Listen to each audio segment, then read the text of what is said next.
AEW was very interesting all week, but there's more stuff going on outside of AEW that we'll be talking about. But I'm also delighted to say that one thing's first, Gary Joe is back in from again another week, another show with the All Elite Bearded Genius. Gary, how are you? I am doing good, my man. I want to definitely keep this trend going every Sunday, much as we can. Yep. Um, Feels good to, do this every single week with you, and I am very stoked for the other one that we got going on with us today. So, but yeah, Yeah, I doing can't. good, man. Yeah, I can't forget my the usual tag team partner on the podcast coming back. He's always, as you can see, he's always do it. He does some cheap advertising. We give him the advertising space on the channel. Oh, is it that? Is it that obvious? He's That's what I'm doing. that's actually but Dave, welcome to the show. How have you been, mate? I'm good, mate. I'm good. Yeah, just finished watching Collision, so I'm all up to date and ready to talk some AEW, you boys. Let's get straight in. So a lot of people always think we do talk about news on the channel, and sometimes it's news that's not necessarily involving AEW per se, but could have AEW involvement. And this time we're going to talk contracts. Not there is one AEW contract that we're going to talk about first, but there's three other contracts that we need to get out in the open. One of them is very much in the news. I've heard conflicting reports over the last 5 or 10 minutes whether this is factual or not, but the people that I've heard it from, I believe more than the people I've heard the other side of it from. That person being WWE's Ricochet. Now, it was reported last night by Pro Wrestling Insider, a very reliable source, that Ricochet has given notice to WWE and he will be leaving the company in the summer. Bearing in mind, these are all just rumors. We're not saying that they are true. We are just reading what we've been reading out on the World Wide Web of Doom, as we like to say. But nevertheless, it looks as though Ricochet is going to be leaving WWE. He has dropped the Speed Championship this week to Andrade, and apparently he's going to be written out of stories. Gary, Joe, is he tailor-made for AEW? Yes. There's just nothing to second guess on this one. This is an amazing start to the show today. I think the last couple weeks, especially with Will, he's feeling really motivated more than ever to potentially see Ricochet in AEW. I think, in my honest opinion, it is no-brainer that we could see him in the sports circle with AEW. This is the beautiful thing about wrestling. Wrestlers come and go. Sometimes you get the best. Sometimes you get those interesting ones. Well, I want to get a call back from 2016 with Will Ospreay and, Ricochet back in their New Japan times. I mean, come on now. I shared a clip on Follow the Revolution Facebook page, and it's already leading to actually one of my highest viewed videos, so that says a lot. Then I also heard this wonky story saying Samantha Irwin is going to also join him. I'm like, now let's slow down with that one. I don't see that happening. But anyway, like Adam, I said this last week.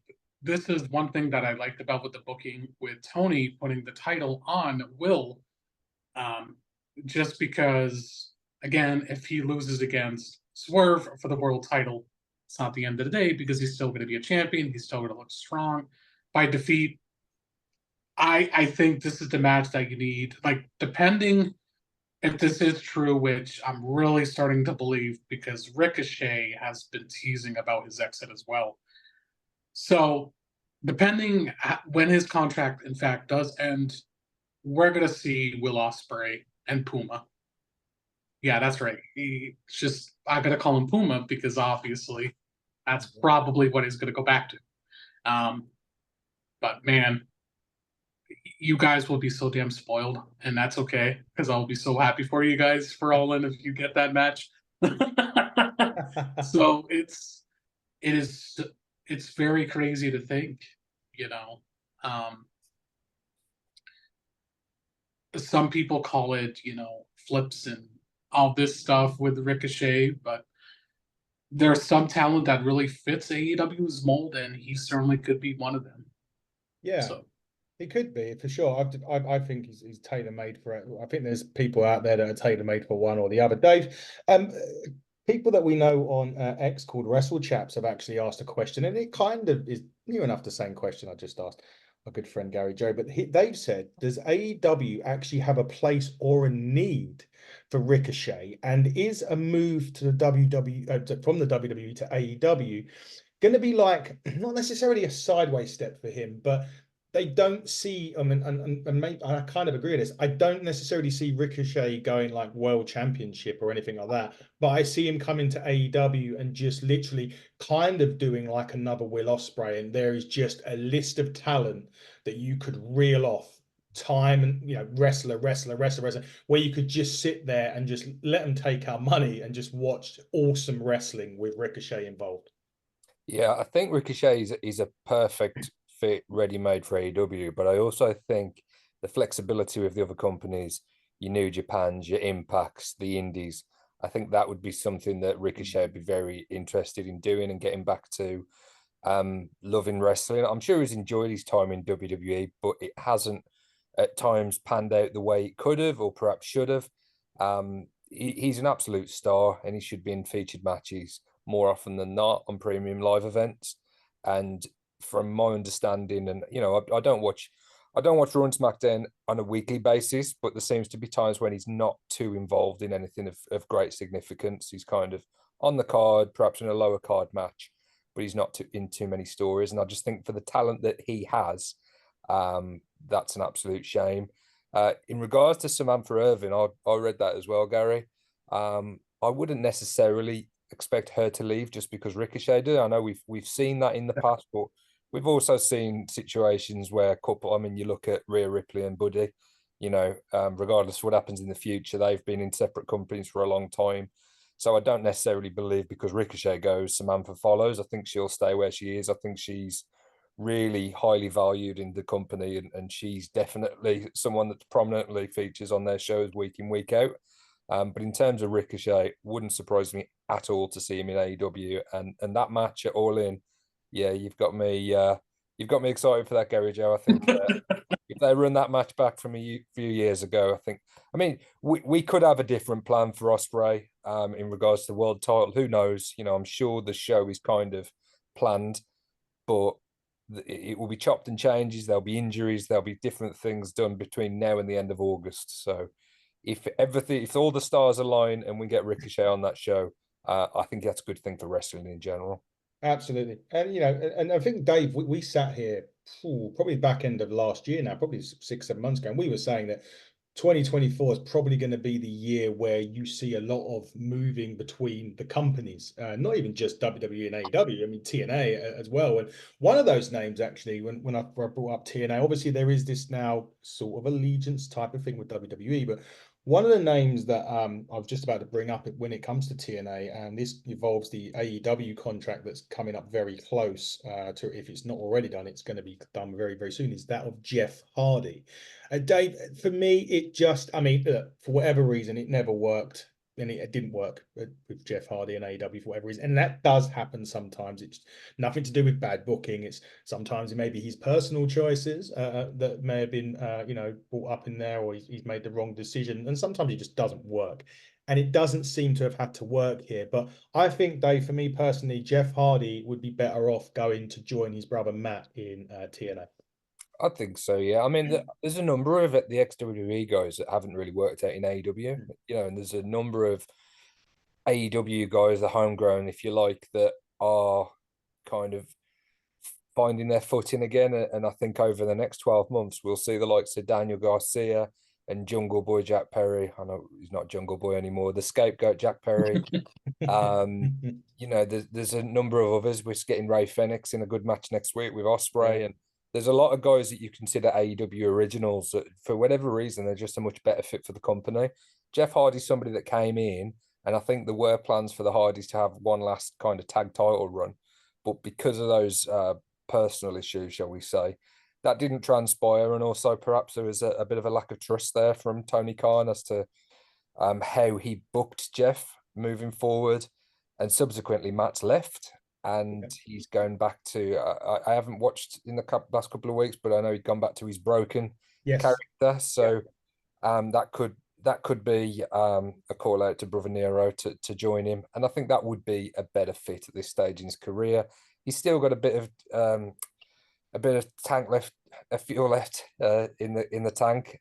He's not ready to hang up his boots yet, but yeah, the AEW experiment, if you like, or the past couple of years there, 18 months or so, it hasn't really gone to plan, has it? So yeah, I think Jeff will be moving on. Unfortunately, in some ways, I'm a big Jeff Hardy fan. I think he's had some great moments with the company, and that match with Darby Allin.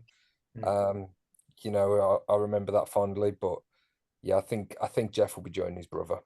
Yeah, it seems that way. I mean, Gary Joe, I mean, Dave's right there. I mean, Tony Khan's got to be able to trust the competitor, trust the people that he's in, that he's got a book to do this and to carry companies and even to carry a division. If you're going to put the titles on the Hardy Boys, you've got to trust both of those guys. Matt, not so much. Matt's very trustworthy. You could do it, but with the personal choices that Jeff had made, even stemming before he'd come into AEW, number one, it was always going to be a risk bringing him in. And it's just a risk. It just hasn't paid off, has it? I get it. We get into those same habits, those same flaws, whatever it may be. We can't break that. We can not break away from them. So it's kind of unfortunate. Jeff had his personal issues that he brought into AEW. Tony signed him up to give him a chance. He wanted the Hardy Boys, like you said, to give him that moment in the sun to actually have their really good moment as well, holding the gold. And it just, that's what happens every time with Jeff. And I do wish him the best for getting into that habit. I just want him to be better. Seems like he's doing better, but then things happen again. But it's for whatever reason, it's just the trend that continues. But I could certainly see him, without a doubt, going back to be with his brother. And I do like how Dave put it when it comes to the AEW originals. That's one thing that I really like about Tony is he puts the highlight mainly on his originals. And I think that's awesome. And that's not a thing to take away from Jeff.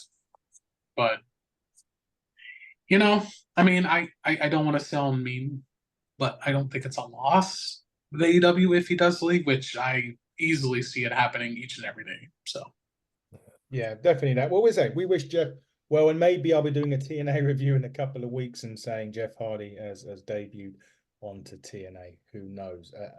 But there's two more contracts in the WWE that are very close to coming up and are yet signed. And while they're yet signed, gives us an opportunity to see one of them in particular that I think realistically, with the Owen very, very, very close to coming up now.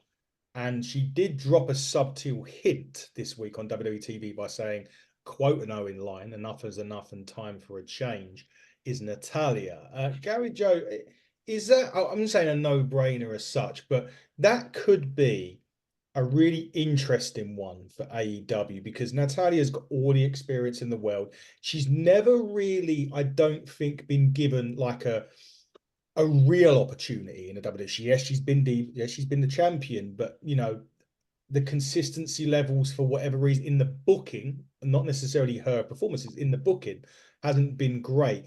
This one feels to me as if it's got more legs than the other one that we're going to talk about in a minute. But Natty to come into AEW and debut at the Owen would be amazing. I mean, you're right with that little snippet. Like, that makes you wonder for sure.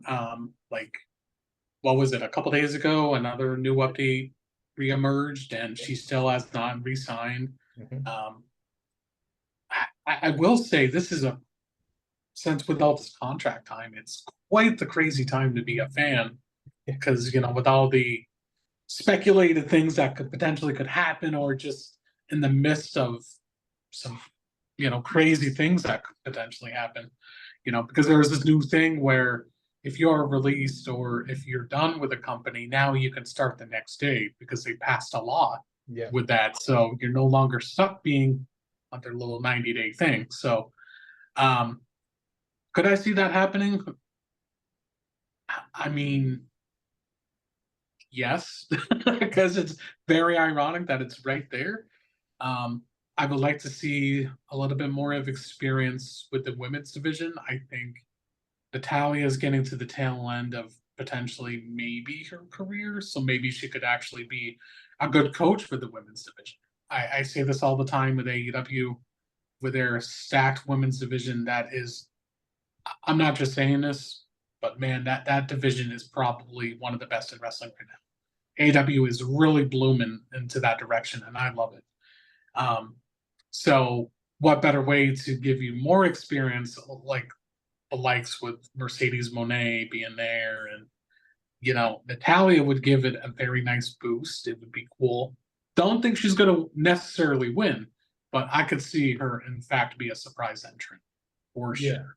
definitely. You So, know, Dave, for you, I mean, look, there is also the argument here, and as much as we love sort of people going to and from it, I can also throw out the Deonna Purrazzo argument. Although she's been in a feud with Thunder Rosa, she was up here, she was facing going for the title, and the next minute, she not saying she disappeared, she just went on to Rampage and something like that, but she was off of the main screen TV. Has Tony and even Triple H to a certain extent, do they have to be careful? Because Triple H made this mistake already. When he first got power, he brought back a load of people that they released and it just bombed because there was just too many at once. Do they have to be careful not to just raid it because it's there and get the ones that are going to make the biggest difference to the brand? Yeah, it's a really difficult one. I totally agree with Gary Joe. I've really enjoyed the AEW women's division for a while now. I think we levied criticisms at that division Yeah. going back a year or yeah, 9 months ago maybe, and we said that it needed to be booked more similarly to the men's division, and they needed their own stories. Um, they needed more segments on the shows, they needed more matches on the premium live events, pay-per-views, and they've got all of that. And some of the women have really taken that on board and they've really ran with it. Willow Nightingale, even Yeah. what Chris Statlander's doing now in a new character oh, for her. loving it, I, loving it. and I really, I really like Stokely as well. I'm not sure Yeah. how he is perceived online, but I think he's a great character. And there has been a lot of real good work gone on. To kind of go back to what you were saying about do they need her? I think she would be a great acquisition for the company, but more so in a coaching or backstage role. Um, that's not to say that I think that she hasn't got something to offer on screen, but I don't think she should be at the forefront of the women's division. No. Now, as they move on, and if they establish women's tag titles or they carry on building the division, then yes, there may be more of a spot open up. There's certainly a place for her, but yeah, we want to be seeing the likes of the Deonna Purrazzos. I mean, Lady Frost, another. I haven't seen much of Queen Aminata lately. I don't know if she's been doing some Rick stuff in Ring of Honor or whether she's injured, but there's a lot of younger women there. And even people that have been in with AEW a bit longer, Serena Deebs, and there's a lot of talent there. So it would have to be thought out and planned accordingly. If I was Natalia, I think it's great that she's got the option. To be honest, I think that, as Gary said, we're in a time where people could be going back and forwards, and there's two big national companies or international companies that give the wrestlers those opportunities and perhaps a chance to try to get into matches that they never thought they'd be able to have. If you look at Adam Copeland, I'm sure if you'd have told him a year ago that he'd be facing Minoru Suzuki and Brody King and even Christian again, that was something a few years ago that just wasn't on the table, wasn't a possibility. So even people that have been with the WWE a long time, such as Natalia, spent her whole career there. It is kind of tantalizing that she could jump ship, if you like, and become a big part of AEW, whether that's in the front of the camera or backstage, because I think her experience and her knowledge and her ability as a performer would be an absolute no-brainer again for Tony Khan to look at. Yeah, definitely so. Yeah, it is really interesting. I just feel as if both companies have to get it right with their picks, and if that means maybe someone falling by and them not doing it, I would rather that than them just getting them for the sake of getting them and doing nothing with them. It's Yeah. always something's got to be done with them. Now, this last one, I'm conflicted, and because I love this guy, and I absolutely think this guy is world championship material. It's really interesting timing. His contract's actually expired. Now, from what I hear, is that he's at the moment going like a gentleman's agreement because he's got the Intercontinental Championship match at the Clash of the Castle with Sami Zayn coming up, and that man is a big favorite of mine, Dave. And you know who I'm going to say on this, and that's Master Gable. Really interesting with this because I think he's a world champion in any company, and he should be a world champion in any company. He's that good. He is Kurt Angle 2.0. There's no doubt about that. But Dave, for this one, is like you're kind of like if he was to leave right now, and as Gary Joe mentioned, no release clause, no 90 days. He could show up on. He could theoretically show up on Dynamite as early as Wednesday if he wanted to. There's nothing stopping him doing that apart from a gentleman's agreement and the match, obviously next weekend. But this one for me gets my taste buds going. Yeah, I get where you're coming from. I'm a massive fan of Chad as well. I just cannot see WWE letting him slip through their fingers. So I'm kind of stopping myself from getting excited about it and thinking that it will possibly happen. I think he'll stay with the WWE. That's my gut feeling. I think will sort out a new contract. I think it will be a significant contract, similar to the one Kevin Owens and Sami Zayn signed a few years ago. And I think his long-term future would be there. Now, if it's not, then absolutely, Tony Khan would be, you know, getting his checkbook ready, and I'm sure he would want him involved with the company. But the thing is, with Chad, he could fit in anywhere. He could be a champion in TNA. He could be a champion in New Japan. Perhaps he would fancy a run on the Indies. Whatever he wants to do, isn't it? Whatever company he wants to work for, he can, and that includes the WWE because I'm sure they will be quite happy and they will want to re-sign him. So interesting to get your thoughts on it, Gary. I think I don't know if I'm just being a bit pessimistic in terms of my AEW fandom, but I think that he'll stay where he is. What do you think? Just to add quickly, Gary, before you answer, is it getting to a point now because we could list off the names that WWE have missed out on? Is it getting to a point where they kind of have to win one of these battles soon? Because let's face it, they lost out on Osprey, they lost out on Okada, they lost out on Mercedes, and it looks like they're losing out on Ricochet now. If Chad and even Natty goes onto that list, there's going to be some serious question marks being asked here. I totally agree, 110%.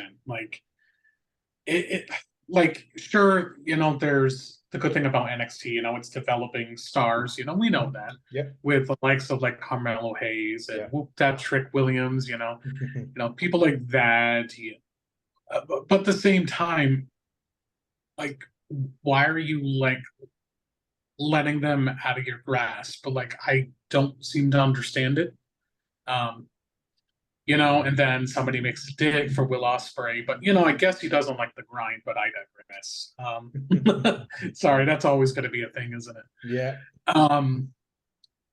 But man, with Chad Gable, I certainly see him staying 110%. I would be shocked, if he decides to leave, but man, sometimes it's kind of like with, I guess in this sense, it's like Ricochet. Like, I thought it would change around when Hunter took over with Ricochet. And I'm sorry, but it's very insulting when you're having Ricochet on a 3-minute match stipulated. A 3-minute match stipulation. Like, what are we doing here? Like, that's insane to me. It's like with Andrade, I guess he's feeling regret now. It's crazy. This is an interesting thing with Chad, though. But I mean, the opportunities he would get would be insane. If Chad does stay, which again I expect him to, what is it called? The prohibited portal right now with TNA. Give Alexander and Oh, damn. Chad Gable. People will love that. I mean, I know I would. Leon Um, Slater as well. so there's something there, but back to what you were saying, guys. Like the fact that they're losing this much amazing talent is crazy to think about. Mm. Because I get it. The dream is to be in WWE for most wrestlers, Yeah. but as a fan of wrestling, I can't tell the talent what to do, but I always say, man, I hope that talent goes somewhere where they can actually realize, there's a place that I can go to tomorrow and I can actually showcase my immortals. Because there's so much you can do in WWE where they limit it down on you. I mean, we're talking about contracts here. It's like the whole thing with Penta. Yeah. Like it's a possibility for him to go over there. If he does, I will love it for him for sure.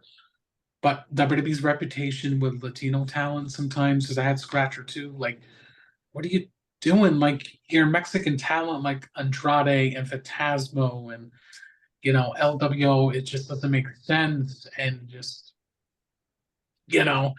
and that's what it comes down to at the end of the day. If this talent's going to go to AEW or WWE or TNA, whatever promotion it may be, it needs to make sense. So I don't know, man. But yeah, at the end of the day, I don't see Chad Gable.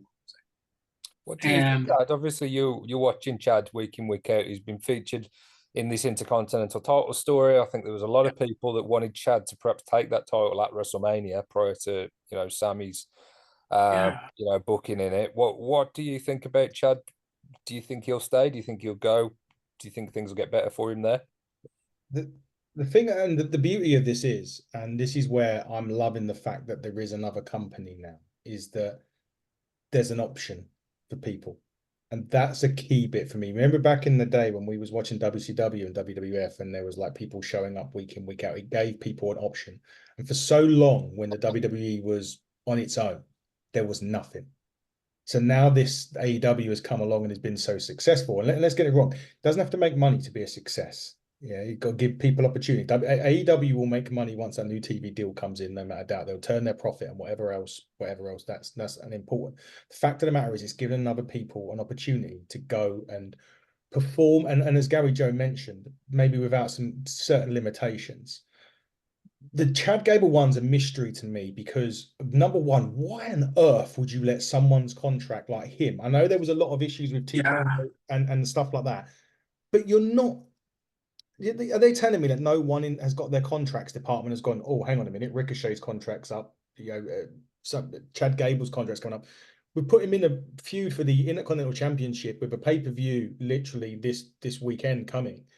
And the guy's without a contract. I mean, this is severe negligence, from my opinion, from whoever's running the contract. You don't let top stars' contracts run. Because the other side of that is, if you're that talent, you're going, well, they've not even wanted to talk to me about a new contract and Mm, 3 week, So from my point of view, it's a difficult one. I love Chad Gable, and wherever he goes will be a success. Do I think that he would reach the heights in WWE that I think which he could reach anywhere? No, I don't.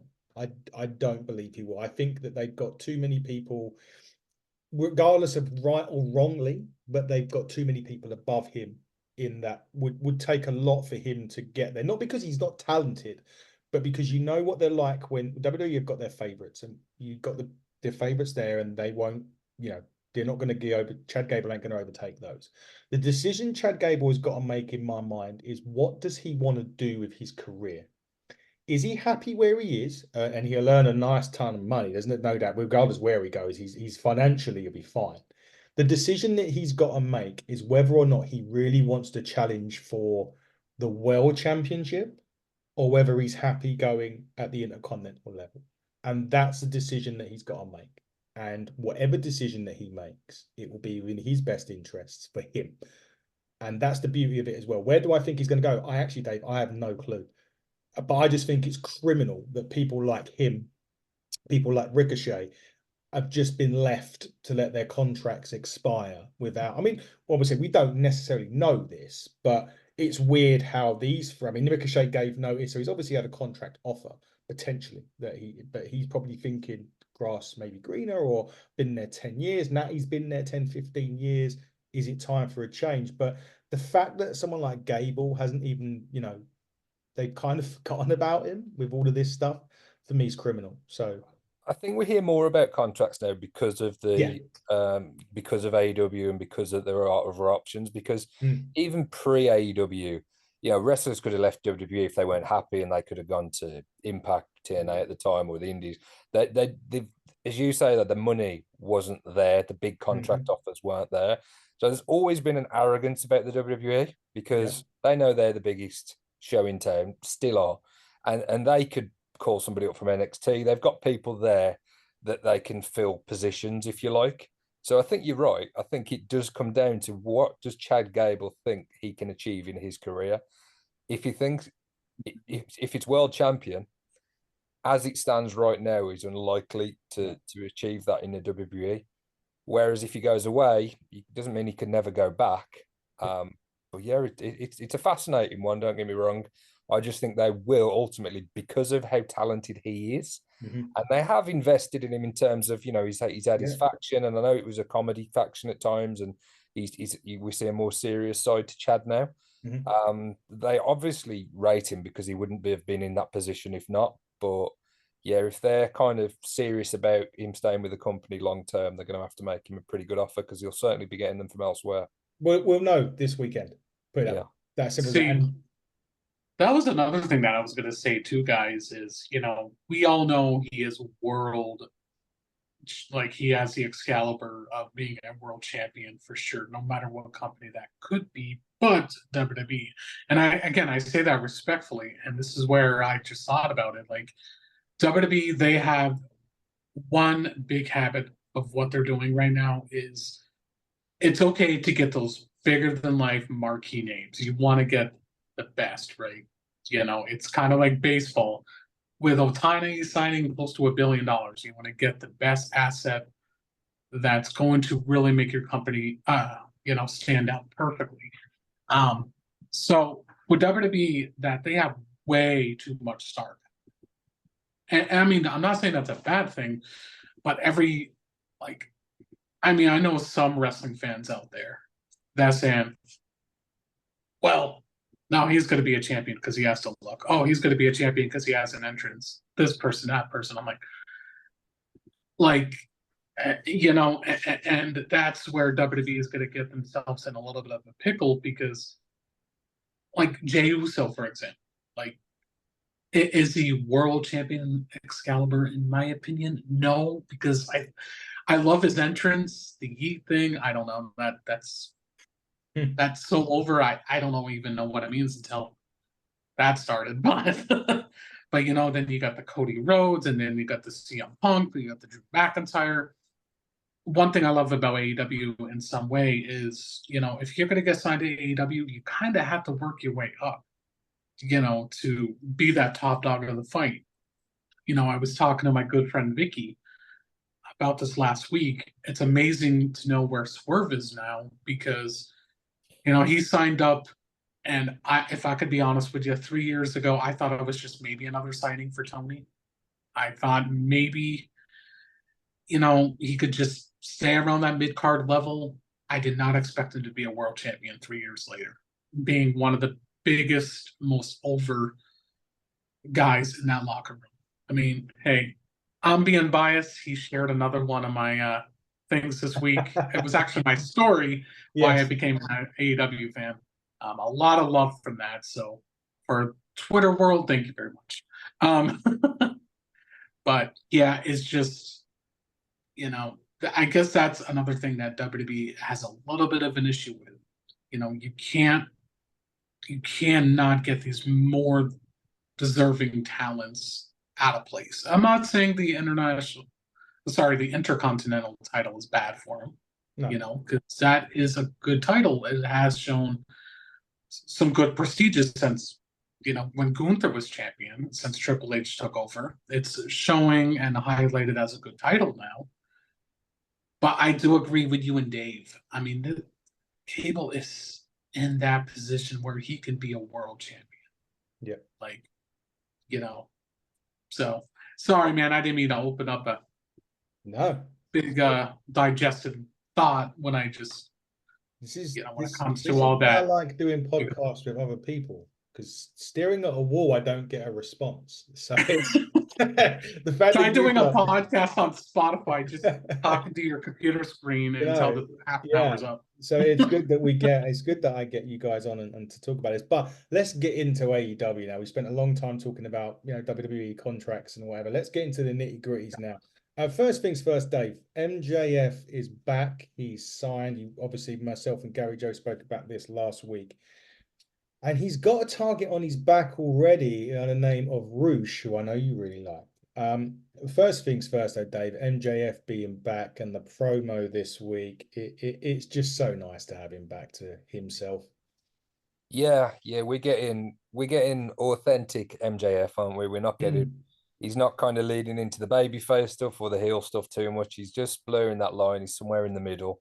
We're getting some real good zingers. We're getting some of the low hanging fruit that he goes after as well. I didn't love the shot at Okada about the gym membership. I thought that was a bit, I don't know, that's not my kind of humor. I think he's better than that. I think, but that is MJF, and if anybody can get away with those type of comments, it's probably him. In terms of Roosh, yeah, I'm a huge fan. There seems to be like a formality that MJF's going to win that, unfortunately. That would be the only criticism that I've got. But for El Toro Blanco to be in a big match, potentially at Forbidden Door, I'm not so sure. I think that will probably be a Dynamite main event rather than a match at Forbidden Door. But I think it would be a great match. The pull apart brawl was a great way to start the show. They usually do a good job of those, and I think the one between Roosh and MJF was good. So yeah, no complaints really. I think AEW is a much better place when Max is there more often than not, and I think now he's back, we can really forward to a great summer of wrestling. And yeah, MJF is huge for AEW. He's there. There's other guys there. There's Moxley's. There's even you could say Danielson and other people that are really critical for them both on screen and backstage. But MJF, in terms of what he brings to the company, some of the matches he's having, some of the stories he's having, some of the promos that he's had over the years, I think he's their main guy, to be honest. He is. Gary Joe, how long before MJF is back in that title picture? I mean, he did lose. I mean, he was injured, obviously, the devil and all of that stuff, but he's not going to want to be sitting, not saying no disrespect to Roosh, but he's got bigger fish to fry in AEW. And how long before we see MJF back going for titles? First thing I want to say is the fish fry thing that made me think of Matt Riddle from NXT Takeover. Oh gosh, how much fish would Bobby fry or something like that? Good Yes, stuff. very fish would probably fry fish if fish was, yeah, get it. Yeah. How long would it be until MJF gets into that world title picture again? I think it's going to be a while. I think what MJF wants to do is just, get his foot right into the door, you know, and just if it starts with Roosh, it starts with Roosh. I totally agree. I love Roosh. MJF, man, like you could definitely tell something was missing with AEW for so long. There's amazing motivational speakers, no doubt, but MJF really hypes you up. So, I think what he needs to do first is continue the feud with the Undisputed Kingdom after Roosh. And then, depending how long Adam Cole will be out, end the feud with the Undisputed Kingdom at All In, where it started. Or even maybe he can face Wardlow at All In. Something when it comes to that. Gosh, I don't know when he could potentially get another world title shot. MJF did sign another long-term deal, multi-million dollars, and I think if he's getting the money and if he's featured the way he should be featured, which AEW never misses with MJF with that, I think it will be happy. So it's really tough to say because I don't want Swerve to lose the title for a while. I don't like whoever's got to be next to take the title off of him. It doesn't necessarily have to be the world title, right? Because he did a little jab at Will Ospreay as well. I mean, we're gonna see that. It just, damn, what a good official return on Dynamite with MJF. I think what they did at Double or Nothing was clever because obviously Adam Cole isn't available to compete yet, and we need to blow that feud off. We need the big MJF versus Adam Cole match, but that's obviously not on the cards right now. So what they did at Double or Nothing allows matches to go on and have some kind of mini feuds or a series of matches with people like Roosh and I think getting him back on screen and getting him in matches is the main thing. I think they can always revisit that and they can always finish that with Adam Cole when he's ready. And that'll be a match that we all want to see. But yeah, getting Max up now, and obviously he'll be in Long Island at Forbidden Door in a featured match as well. I think that's the right thing for everyone. Did say something about wrestling a Mexican, didn't he? He said about a random Japanese or Mexican talent. Yeah, he did, didn't he? Good old Max. Women's Owen. We spoke about the Owen tournament briefly, and we said about Natty, but there's some names that have been confirmed into this that are really good. So the winner from last year, Willow Nightingale's in it, which is interesting because Britt Baker won it a couple of years ago, and she never really got a chance to defend it from she wasn't in it the following year. Statlander is another one that's gone in, and everybody's seemed to be favourite to win this just because of the story wrapped around it. Is Mariah May. Dave, for this one, I mean, the women's Owen seeming to is always going to be a strong tournament with the people involved. But how interested are you going to be in this if Mariah May picks up the win and then has a shot at Toni Storm at All In? Yeah, and that's what we were talking about earlier in terms of the work that's gone into the women's division. There's a number of ways they can go with this tournament, and a lot. They all make sense, and there's an argument for a few people to come away with a win. What WWE did with King of the Ring was great in terms of the winners of those tournaments got a title shot, and Tony Khan's doing exactly the same thing with the Owen. Again, more stakes, which is a great thing and a sensible way to elevate talent into those championship matches. I think Mariah May, she's done a great job since getting into the company. I think she's really entertaining, great performer. I also like Mina as well. I think she's a great talent, and they've got that bit of a, I don't know if you call it a love triangle, but yeah, a strange kind of relationship between the three of them, kind of fighting over Mariah to a degree, or fighting over Tony. So yeah, that's certainly a match that we're going to get. Whether that would align with Mariah winning the tournament, I wouldn't be against that at all. I think that would be a great way to go. I think we're going to get Willow and Chris regardless. So perhaps they won't win the tournament because we're going to get that standalone feud or that standalone match. In saying that, they could incorporate that into it as well. So yeah, really, really excited to get this tournament underway for both the men and the women. Definitely. Gary Joe, I have to leave. I have to ask you this because I know you're a big Statlander fan.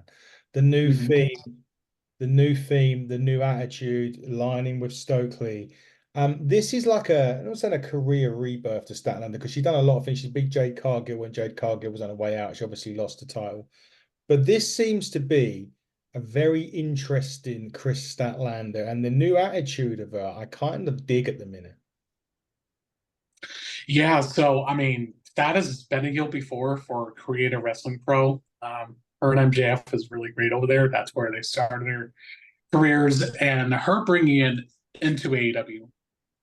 If I could be honest, when the heel turn happened, I love anything that Chris Statlander has to do. I want to see how it actually progresses. Within a couple weeks, she has done so much good work. This is one thing that I like her also with Stokely, so that way he can be such a good mentor with her. The whole thing with Orange, slap in the face, it kind of reminded me a little bit, even though it's not a love angle, but it kind of reminded me of Christian and Chris Jericho, Trish Stratus, WrestleMania 20, slapping Jericho across the face, heel turn official. So it's just she is delivering on the mic. She has a new look. The new theme song, congratulations to Stat. She is one of only 5 AEW wrestlers that are originals to get more than one theme song. So that will easily be downloaded on my phone when it becomes available from AEW Music. But man, her and her feud with Willow is going to be special. You know, they really, really work well together. Their match at World's End last year was a good example. Yeah. You know, that those two killed it. And AEW, their deliverance with their storytelling. Yes, people, there is storytelling with AEW. This one's definitely going to be going on for a while, for sure. And I'm all for it. Very excited for not just Stat, but Willow as well. For the Women's Owen Cup right now, the 3 participants, I'm with what it, like, if this was, you know, pretty much the tournament, all the participants were laid out, my pick would easily be Mariah May, because that's where they're kind of teetering to with Toni Storm and Mariah. Looks like there's going to be a breakup here soon. But at this point, I'm still going with the surprise Jamie Hayter to win it. You guys need that all in. If it's not, I mean, you know, Tony loves his hometown heroes. So he's going to get Mariah or Jamie to win it. Me personally, I would pick Jamie. But for right now, I'm really loving this angle with Mariah May, Toni Storm, and what was her name there, Dave? I'll stop at Mina. Okay. I'm not even going there. I'm not even going there. Not even going to attempt it, but I know who you mean. Sakamura or something. Hey, something you did really good last week there, Adam. I did, really didn't I? Yeah. Yeah, well, I'm going to have to start definitely trying to improve the naming. And more because I don't want to insult them more than anything else. But yeah, we'll go with what Dave said because it's just a lot easier to do. TNT there, Dave. Now title match. Obviously, we're going to get a ladder match. I believe it, Forbidden Door, perhaps. Jack Perry seems to shoe in to win this, obviously, because of the new persona, the sort of, you know, the anti-establishment versus the establishment they've got going on. But lovely to see Briscoe pick up the victory this week and get his name into that ladder match. He's always been one of those ones. I always class him with like a good hand. I don't want to disrespect him, I say like a Nick Nemeth type, you know, anyone that wants to go in the ring with, you put him in the ring with a Mark Briscoe because they're going to get a great match out of him anyway. But so nice to see him pick up the victory over Brian Cage and get in to the ladder match for an opportunity. Yeah, I love Briscoe, and I thought that was great. I am conflicted, and it's something I've said so many times in this podcast. I don't think Brian Cage should lose anywhere near as much as he does, particularly via pinfall. I think there's ways to protect wrestlers sometimes, particularly when they're the size of Brian Cage. So that would be a slight criticism. I don't get me wrong. I like seeing Brian Cage on Dynamite. I'm glad that he's out there having a match. But just long term, I don't know how many of these losses he can keep taking. We're at a point there where we're accepting that Brian Cage isn't going to be one of the top guys in the company. You know, has he been there too long now for us to say that he could be a credible threat to the world title at some point? I don't know. It's an interesting one, but in terms of Briscoe, yeah, he's gonna bring a lot to that ladder match. I'm not sure how many participants we're gonna get in the ladder match, but I'm presuming it's like a multi-man, like a 6 or an 8 perhaps. And I think Mark Briscoe is one of them. He's a great choice. I tend to agree with you. I think the scapegoat Jack Perry, I think that would make a lot of sense for Jack to end up with singles gold. I know he was the FTW champion, but I think, you know, the TNT title is a step up, and with the way they've booked him, with his new character, with the way he's been going with the Elite, I totally wouldn't be against that. I think that would be a smart move. And a massive shame what happened to Copeland in terms of the injury. But if they can continue to build Jack Perry and do that by giving him his first TNT title run, I think they will. Something positive can at least come out of that situation. Definitely so. I just have to did laugh next week on its first anniversary of Collision next week, and Christian Cage with No. Father's Day No. special. So I will say with that, I mean, Father's Day is going to be very tough for me next weekend because my father, is obviously not here anymore. So when they announced that, I cannot stress it out enough. My happy place is AEW for the week, no doubt about it. And then when I heard this, I'm like, is this really happening? Yeah. It's a nice touch. So for fathers such as, you guys, and anybody that watches this amazing podcast knows this is going to be really fun to watch. And I mean, what is it going to say? Like, I am your father now. Bow to me, Nick, or I don't know, but it's going to be something. And really quick there, Adam, I wanted to touch on that with Jack Perry. I'm going to disagree. I don't want Jack Perry to win it. Much as I'm loving this elite stuff a lot right now, you don't want to oversaturate it because it kind of gives me NWO vibes a little bit. Everybody's getting a title. So my personal opinion, without the other participants being announced, I think you need to go with Takeshita more than anybody. Like, he is so deserving of that. If not Takeshita, give me a surprise with Ricky Starks.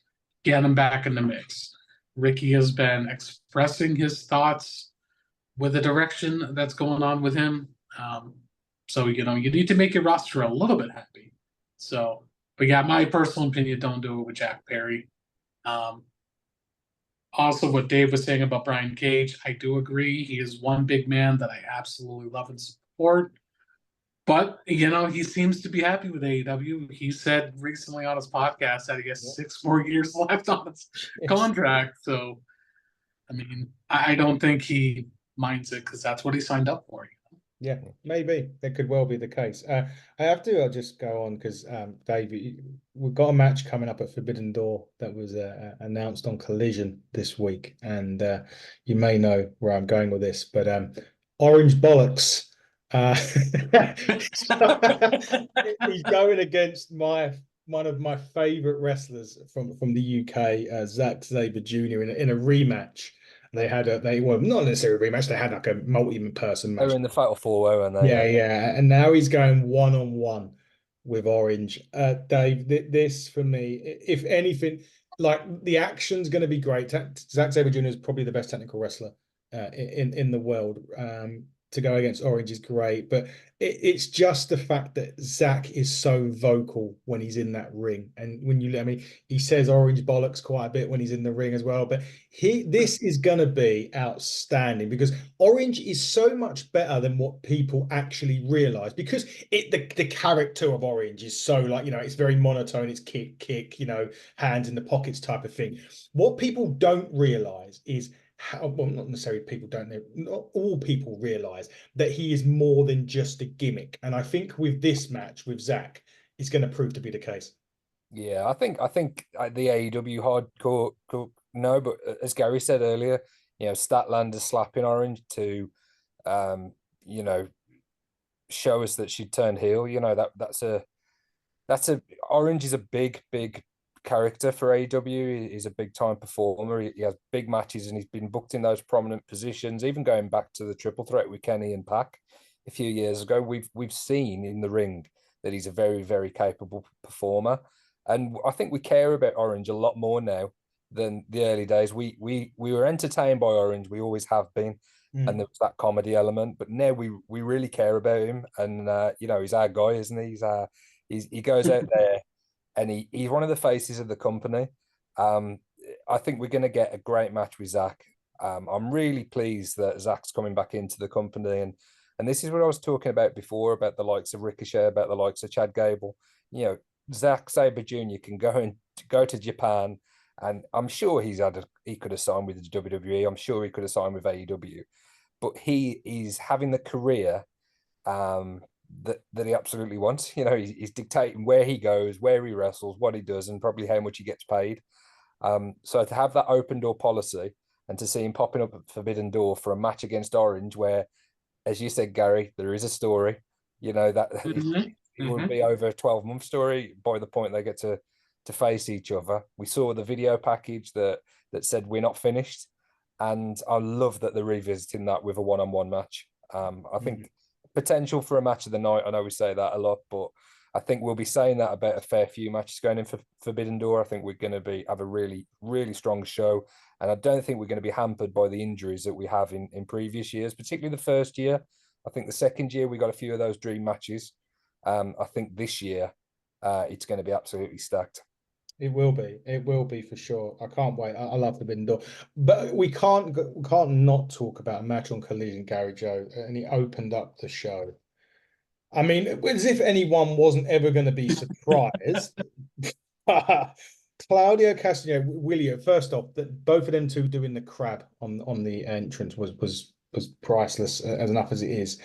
But then to go in a 20-minute draw with FTR, I mean, they say AEW is where the best wrestle. It's hard to argue when you watch a great tag team match like we saw to open Collision this week. When people actually laugh at that, saying we're the best wrestle, like, is it really funny because it's a slogan, or is it funny because it's true? I mean, I can't say this enough. This company is just, man, they give us the best matches week in and week out. Like, and the fact that it ended in a time limit draw is perfect. Because again, it saves both teams from looking a little weak. But man, now we're getting BCC and FTR. Like, oh my gosh, yes. Like, I I will say, when you see matches like this get presented when the show starts, it's really awesome because, you know, again, we always say when you're comparing the two top companies in the world, what makes them different? We all know one caters to their story, the other one caters to the wrestling. And man, when AEW does this time and time again, it just makes me so inclined. It never makes me want to miss a Dynamite or a Collision. But yeah, really, really good start to the show. I absolutely loved this match. Yeah, it was brilliant. But you know, Dave, to see that every now and again, to see that, and it's not even like we're not getting this every time. We're getting this weekly, on whether it's a single, whether it's a tag. We are getting a match or two matches every single week that you just sit there and just like free TV. We're getting this awesome contest, and this really does. And this is where AEW excels, in the fact that the roster that they've got allows them to put on these types of matches every single week. Yeah, and I've got to be honest, I'd not forgot about Wheeler, but he's been out for 4 months, and you know we've got so many top stars in AEW, so many stars that go out there and have fantastic matches. But Wheeler is one of the homegrowns, if you like, somebody that Yeah. we've seen have great singles matches, great multi-man matches, and tag matches. I was really pleased that he picked up the win on Dynamite. I thought their entrance, the BCC's entrance with the four of them, which we haven't seen for a long time, yeah, I thought that was great. And then to kind of for you to pick up the win, I was a little bit concerned with this match that he would be the one taking the pinfall. And then I was thinking, is Claudio going to do it? And it didn't even occur to me that it might be a time limit draw. And that's testament to AEW, because they've done it before, but they just do it at the right time. They don't overdo it. They don't, you know, they'll do the odd time limit draw, the very infrequent DQ. And as you say, Gary, a way of protecting both teams. I thought it was perfect. I thought it was absolutely great. I think when Bobby Cruz made the announcement that there was 1 minute left to go, at that point I was like, okay, that's where we're going with this. But I was absolutely all for it. I liked Claudio not shaking hands at the end and just saying kind of any place, any time. which was telling us as the viewers that that isn't over, and that we're definitely going to be getting a repeat of that match, hopefully very soon. I thought it was All in. yeah, perhaps. I mean, FTR, we know how good they are. Many call them the greatest tag team on the planet right now, and one of the greatest tag teams of all time. And I wouldn't be able to argue that. I think they're fantastic. But when they can go in there with the likes of Bullet Club Gold and the BCC and have these type of matches, as you say, on free television, I just think, I think that's just some of the best thing about AEW, and where the best wrestle. When you watch that match, you have to agree, don't you? You can't argue it. No, you absolutely can't, and you can try, but you'd foul to convince that it's not where the best wrestle in terms of the roster and the quality they've got. Just mention a few more things before we start wrapping up. We have to give a big shout out to Tate Mayfair's, by the way, England's own Tate Mayfair. I love that guy. Great guy. Progress Wrestling, he's very hated. He's very hated over in Progress Wrestling, but yeah, he does it for a reason. Great shout out, great match against Daniel Garcia. It was short, but it was always going to be short. But he blamed jet lag. Tate Mayfair's always the same thing with Tate. He'll blame anything on a defeat. But this week we get to see a match, and we've alluded to it during this podcast, Gary Joe. Will Ospreay, Ray Phoenix for the championship. Is this match going to determine whether Ospreay wins or loses the match against Swerve? If he loses the championship this week, does he then go on to beat Swerve at Forbidden Door? And that's exactly what I would want with AEW is unpredictability. That's one thing that I miss about wrestling as a whole is the unpredictability. I would be shocked if Will loses his first singles match before. I don't see him losing, but if it does happen, then yeah, I could see him potentially beat Swerve, but it's really tough. It really is, because me personally, I don't want to see Swerve lose that title right now. Thankfully, Tony believes in long-term, champions.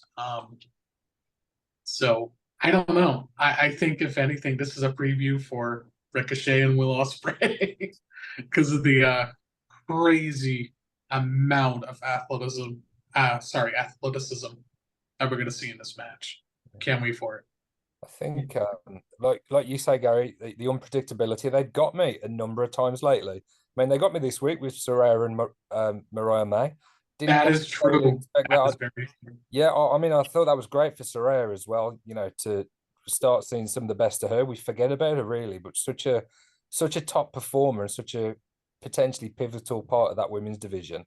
I wasn't sure what was going to happen there. Takeshita Moxley a few weeks ago, I guessed the wrong way. I thought they were going to go with Takeshita for that, as the title wasn't on the line.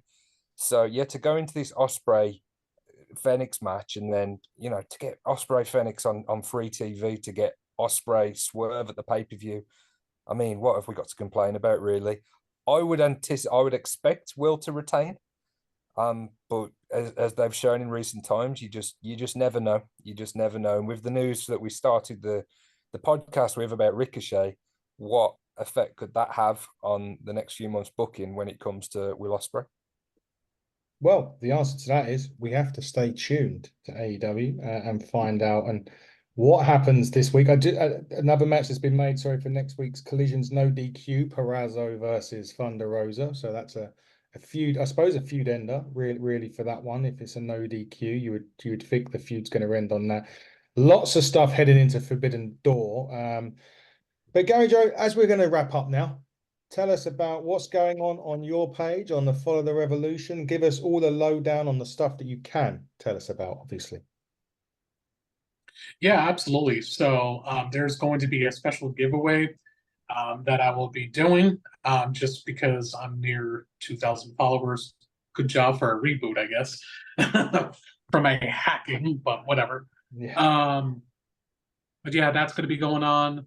There's going to be 2 new episodes of the Men's Elite Corner, which is the roundtable for the men, and then, of course, the 10-month hard to believe, almost 1 year anniversary for the Women's Squared Circle. That's their podcast. And then I will be bringing back All Elite Q&A.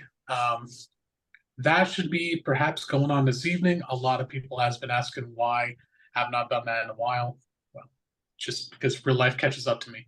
So that's been going on. The next 3 weeks, got Lance Archer. That's exciting. Really good things going on over there on Follow the Revolution. If you guys do want to give that a follow, just keep in mind it is strictly AEW, of course. Why that is, yeah, that's why there's the name FTR in the name. But yeah, definitely give that a follow on your favorite social media outlets: Twitter, YouTube, Facebook. Yeah. But thanks again, man. I truly appreciate me being a part of this, and definitely will return next Sunday if this is going to be happening. Yep. And one last thing I forgot to say, my bad. This month, I'm going to be announcing it tonight for sure at 8 o'clock Eastern. I don't know if my followers do follow this channel. I'm pretty sure there's one that comes to mind, which is Cruising with Kayfabe, that I'm going to do my own Forbidden Door month. That is going to be taking place. I was going to do this month, but with everything going on, probably won't work. So next month in July, I'm going to be interviewing podcast creators to get them the love that they deserve. So Adam, I know I interviewed you before, you and Dave, but if you guys want to be a part of that again, I seriously would love that. Yeah, we will be. Don't worry Definitely, about yeah. that. We will certainly be. Yeah, certainly. Thank you for the offer. It's not the only collaboration actually. I'll be doing before we get into our little bits coming up this week. I'm going to be collaborating with our good friends at the Ringside Renaissance podcast as well. The guys there. I've been talking back and forth with them for a while. Been trying to get the time in to do it, but that will be happening, I believe, next Monday. So I'll be collaborating with those guys. We're going to do just a review of the weekends of the wrestling week, a bit more broader scale than a good AEW show. But there'll be lots of stuff that we'll be talking about. But Dave, before we get to the big one that we've got coming up this week, and you kind of mentioned his name already there, Gary Joe. I've got a lot of NWA stuff this week as well. Myself and Fiona are going to go back to the territories, which is one of our new series that we're doing. As NWA have brought back the territory divisions to wrestling, we're going to the talent of of Crossfire Wrestling, of Exodus Pro Wrestling, of World League Wrestling, the Harley Race Academy, and bringing the best their talents onto the podcast. And we've got a few more recordings to be, well, we're going to be in the booth recording a couple of more episodes of that series, as well as KC Kazana, the third generation, or fourth generation if you count a ticket sales person within that family. Talent will be dropping this week, as will our interview with Podstars. If you want to get your hands on a talent or a wrestler or anything else for that, man, as I say, it has to be wrestling, it could be all others, and you've got a podcast, go on to podstars.net and sign up for a free account, and you can pay to have a star on your show. And to say the least, there's one in particular that will be joining our show very, very soon, that's just coming on to Podstars, and she's been a very busy lady in the world of wrestling, going through Forbidden Doors herself recently. I'm not going to tell you who that is. You should, if you're a wrestling fan, you will know who it is. And she has quite a big match in a few hours' time. So we'll see how she gets along on there. But the big one, and as Gary Joe alluded to, he's interviewing him soon as well. Me and Dave are sitting down this week with the Murder Hawk monster, Lance Archer, part of AEW. Big thanks to AEW for giving us an opportunity to speak to one of their stars ahead of All In and Forbidden Door. We'll have a little bit of a chat. We had Jake on the show before, Dave, so it gives us a good idea of the insight that Jake provides to talent as well. Yeah, definitely. Looking forward to it. Somebody that or you've been trying diligently to get hold of in the last 12 months, and hopefully it's the first of many potentially. I think we've got about half an hour with Lance, haven't we? So yeah, 20 yeah, minutes. we'll get his take on All In, last year, this one, what his plans with the company are. Another guy, I wouldn't group him necessarily with Brian Cage. I think Lance at times, when he's come in, he's had some great matches. We've seen him against Moxley in that. Was it a Texas Death match with Moxley a while ago? And we've seen when he's been put in that position that he's an absolute main event star. But obviously he's got his allegiance to Suzuki-gun as well, and part of New Japan. So I think somebody that could definitely be a world champion in AEW down the line, and somebody I'm really looking forward to having a chat with. Yeah, me too. And obviously all the other review shows that we normally do will be on this week as well. I will get other reviews done that I've missed as well. There's only one review that I haven't done this weekend that I will do tomorrow and get that as well. But Gary Joe, it's always a pleasure to talk some AEW with you, someone that's very, very passionate about AEW, and it's great to have those conversations. So we'll see you, Gary Joe, next week as normal. Dave, obviously, I will see you with Lance Archer. I know you may be coming through the forbidden door yourself, going to jump on some WWE stuff with me as well. But we'll be back this week with a hell of a lot more stuff. So keep it on to socials at HTT Buckle on X, Twitter, whatever you want to call it, Hitting the Turnbuckle podcast on all other social media outlets, and also FTR Follow the Revolution with Gary Joe on Facebook, on YouTube, on X as well. Go and have a look at that as well for all your AEW stuff. But guys, until next time, everybody, I'm going to do. Oh no, Dave, you're here. You've got to do it. Serenade us to the end of the show. It's time to bid you all adieu, goodbye, mwah, and good night. Bang. Stay elite, everybody.